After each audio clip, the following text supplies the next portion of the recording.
آج ہم تاریخ کے ایک ایسے پراسرار باب کو کھولیں گے جس نے پاکستان کی سیاسی اور فوجی تاریخ کو ہمیشہ کے لیے بدل دیا۔ یہ 17 اگست 1988 کی بات ہے، جب بہاولپور کے قریب ایک مبینہ فضائی حادثے نے صدر پاکستان جنرل ضیاء الحق سمیت 30 کے قریب افراد کی جان لے لی۔ یہ ایک C-130 طیارہ تھا جو پاکستان 1 کے نام سے جانا جاتا تھا۔ اس حادثے کا ایک اہم عینی شاہد اور اس کے بعد کے واقعات کا مرکزی کردار اس وقت کے vice chief of staff general Aslam Baig تھے۔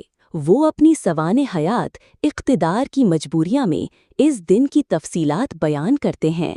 جنرل ضیاء الحق بہاولپور الخالد ٹینک کے ٹرائلز دیکھنے گئے تھے۔ جنرل اسلم بیگ ان کے استقبال کے لیے پہلے ہی بہاولپور پہنچ چکے تھے۔